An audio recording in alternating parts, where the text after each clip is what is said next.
In the distant past, under a benevolent rule, the world was united owing to the soul arts.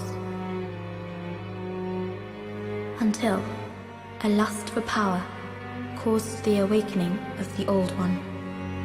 Across the land seeped a colourless, deep fog, and the world faced extinction at the hands of the demons. Thanks be, we were able to lull the Old One back to his slumber, yet only after the loss of innumerable souls, and half the world lost, erased by the fog. In order to mend the fabric of what land still remained, we entrusted 6 elders with 6 precious archstones. 1 to the king of a small yet diligent land. 1 to the king of the burrowers underground. 1 to the wise queen of the great ivory tower. 1 to the chieftain of lost and ill-fortuned souls.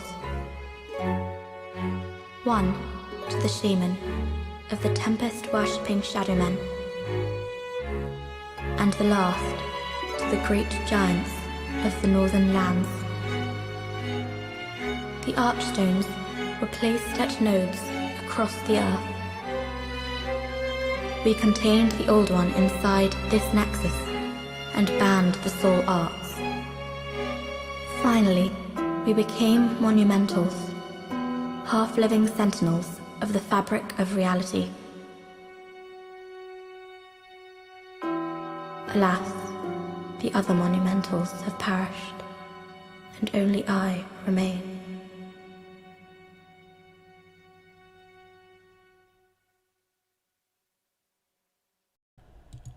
Haruka Mukashi, long ago. Haruka means distant, and it can refer to time or space. Mukashi means in the past. The character for Mukashi has sun underneath as its radical. The sun radical is often found in characters that either deal with temperature or with measurement of time. Waza, arts. The radical of this character is tree, and it occurs at the bottom of the character. Even though we've already seen the tree radical, if this is the first time you've seen one of these characters where all the parts are touching, it may not have been immediately obvious. So while there are some characters that are very simple and are composed of just a single grapheme or radical, characters composed of multiple graphemes break down into 2 broad categories. You've got your TV dinner style characters, and you've got your hamburger style characters.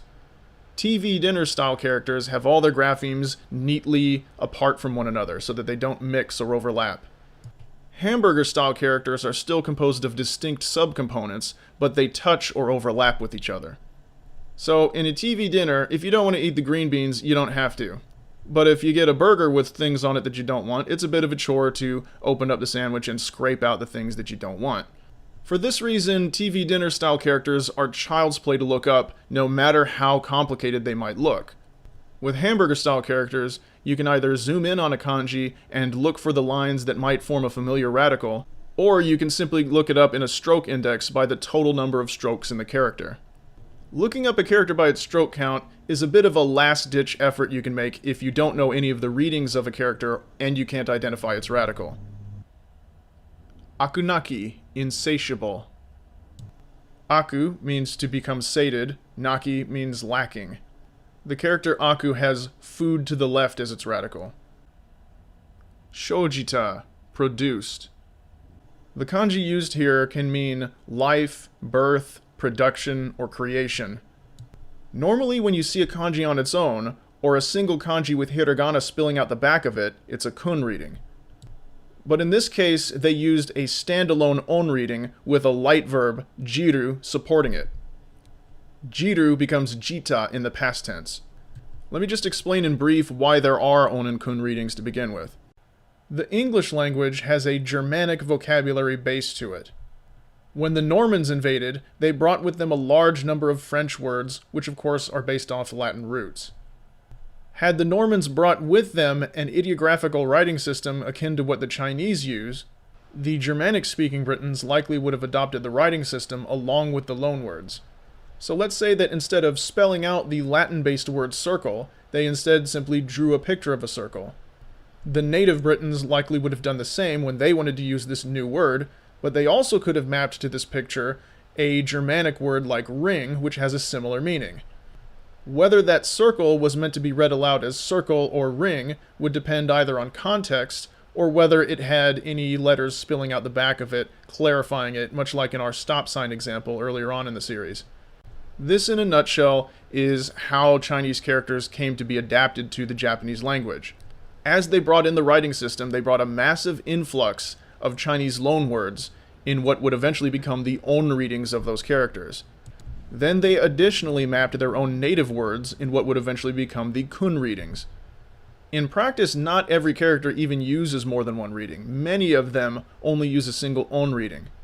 Beyond that, the average character has one on and one kun. But there are characters that will have 2 on and 1 kun, or 1 on and 3 kun readings, and some that have many more. The characters for up and down, or this character that we see in the word shojita, has many different readings. But it's really not as difficult as it might at first seem, because as long as you know at least one vocabulary word or one kun reading, then you can look up a character by its reading. Sometimes you'll see a character and you say, well, I remember its on but not its kun, and then another character where you remember its kun but not its on. But these scenarios are really nothing to worry about because it'll never stop you in your tracks. That's the nightmare scenario that I think a lot of new students have, is they think, well, unless I know all these readings, I can't use these characters, and that's just wrong. If you go up to a door and you push on it and it doesn't open, try pulling. If you slide your credit card through some scanner and it doesn't read the card, flip the card over and run it again. By the same token, if you know at least one reading of a character, you can look it up by its reading. If you don't know any of the readings, you can always look it up by its radical stroke count. So you'll never truly be stuck when you're reading a text because of this phenomenon. Sekai, world. Nantoka, somehow. Desuga, however. Taihan, majority. The English voiceover merely states that half the world was destroyed by the colorless fog, but this word means over half. Big plus half means the larger half, the majority. This, combined with several other clues via choice of words throughout the cutscene, tells us that really it was almost the entire world that was destroyed, not just half of it. Wazuka ni, barely. Wazuka is an adjective that means a tiny amount. Ni is a particle that when added to an adjective turns it into an adverb. The character for Wazuka uses man to the left as its radical, which is one we've seen several times already. The rest of this character is unfamiliar to us at this point, but rather than fish around looking for a radical that we recognize, we're just going to look this character up by drawing it. So here we are back at gshow.org, and we're going to draw a character out. First we draw the man to the left, and then we just keep filling in the lines. Now, I already know the stroke count and order of this character because I looked it up before I did it just to be sure. But even if you don't get the strokes perfect, or if you do them in the wrong order, it'll still show up. It just won't show up in the first position like it did here. So we click on that, we hit search, and here we have again all the words. We have the all the different vocabulary words that have it, the meanings and the readings. And then over here, when you click on details, it has an overview of that particular character, including all of the strokes laid out in a little series of graphs, and also a little movie you can play that will write the character out for you in the correct way. So even if you know absolutely nothing about a character, if you can zoom in on it and draw it with any degree of resemblance, then it should come up in the results. Now, mostly drawing these characters is pretty intuitive. A line is a line and a dot is a dot. One thing you want to take note of here is when I wrote the box-like portion of the character in the center, it is 3 strokes, not the 4 that you might expect for boxes and rectangles. The reason it's 3 strokes instead of 4 is just because of the way the calligraphers would hold and move the brush. So counting out strokes and drawing out characters isn't rocket science, although it does take some practice to get the strokes in the correct order. If you get the order wrong, it will trip up the algorithm that this software uses, but you'll still see the character. It'll still be in the top results, so you're fine either way. Now, what I'm about to say next is going to put me at odds with a lot of resources and teachers and classes and courses out there, but it needs to be said. Many Japanese teachers and many do-it-yourself style resources you might buy online or at a bookstore or something like that, many of these teachers will insist that you write characters out many times, dozens, sometimes even hundreds of times. Frankly, I think that is a horrible idea. Now, I'm not saying if you're, for example, taking a course in university that you should go up to your teacher if they give you something like that and say, well, I don't have to write these characters out because a guy on the internet told me I didn't have to. Just do the assignment, including copying out characters, and don't complain. The reason I think that it's a bad idea is because you're turning this into an exercise in torture. There's only two real reasons you need to draw characters out. The first is using it as a kind of nuclear option if other methods of memorization have already failed you. So if, for example, you have a deck of flashcards and there's 50 cards, and you can remember 48 of them, but the other two you just have developed a block on, writing out the characters is a great way to push past that block. The other instance in which you might want to write the characters out is if you're of a very tactile learning style. Basically, if you're the type of person that seeing and listening isn't enough, you have to work with your hands in some way with the material before you can really learn it, then it's understandable that you'll want to write the characters out. But even then, you do not need to write them out hundreds of times.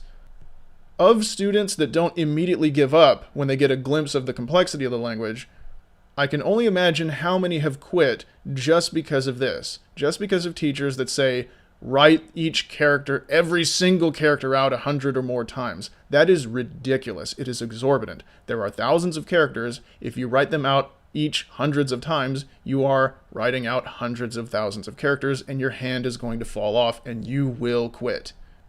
The vast majority of Chinese characters are just combinations of the same basic elements you've seen hundreds of times before by the time you reach an intermediate level. Ask yourself, do you really need to write out the man to the left radical before you'll recognize it? It's really not that hard. But like I said, there are some people for whom writing out the characters can do a lot of good. But those people should be warned, don't torment yourself with this. Write out the characters as many times as you can feel it helping you, and then stop. Mutsu 6. This is the kun reading of the character for 6. The kun readings of the characters 1 through 10 are used for simple generic counters. So they go hitotsu, futatsu, mitsu, yotsu, itsutsu, and mutsu. Yashin, ambition. The first character, ya, means an uncultivated field, and the second character is heart, which we've seen several times. So a literal breakdown of this word would be rustic heart, or heart of someone on the frontier. The character for rustic has village to the left as its radical. The village radical, in turn, breaks down into a top and bottom half, the bottom being dirt, soil, or earth, and the top being a rice field, or some kind of cultivated field. So as you can see, even some radicals aren't truly indivisible. Chika, underground. The first character means earth or soil, and it has the earth to the left radical. The second character means down or underneath, so ground under is underground. Chisei, intelligence. The first character means to know, and the second character means a trait or aspect of a person. The character chi, for know, has the arrow to the left radical, and the right-hand side is the mouth, which is just a simple square. The character sei has heart to the left, which you'll notice is a bit different from the heart underneath, but it's considered the same radical. It's scrunched up, and it loses one of its strokes.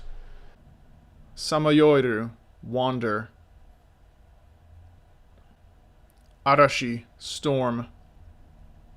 The character for storm has mountain on top as the radical. The rest of the character, if left alone, would mean wind. So mountain plus wind equals storm. There's another small but interesting deviation in the translation here. The English voiceover describes the Shadow Man as storm worshippers. But if you look at the bottom, you might recognize the character for death that we learned very early on and have seen a few times. It says Shi to Arashi, death and storm. So in the original Japanese, above and beyond their storm worship, they were also death worshippers, indicating that they dabbled in necromancy, which is why even though in the Dark Souls games, undead of course are a staple and they're everywhere, in this game the only real undead you fight are the skeletons in the Shrine of Storms. Kita, north. The character for north has the spoon to the right radical. The basic 4 compass points are Kita, north, Higashi, east, Minami, south, and Nishi, west. Shoshitsu, vanish. The first character, Sho, has water to the left radical. It's the 3 drops that we've seen, 2 little drops and 1 big one. And this character means to snuff out or extinguish. The second character, Shitsu, means to lose or become lost. And it's another hamburger-style character like Waza. It might look like it's an indivisible single piece, but it's actually built around the big radical, just like the big character that we saw earlier in the vid. Madoromu, doze off. Mizukara, personally. The kanji used here is considered a radical in and of itself. But the personally radical can be broken down itself into 2 smaller parts. There's the dot at the top that looks like the stem of a melon on this character, and the rectangle with the 3 compartments is considered the I radical when it's on its own. Ushinoware, lost. So we just saw this character a moment ago, but this time it's with its kun reading, whereas before we saw Shitsu, which was its own reading. Ushinao means to lose. Ushinaware is the passive construction, means it has been lost, it is a lost thing.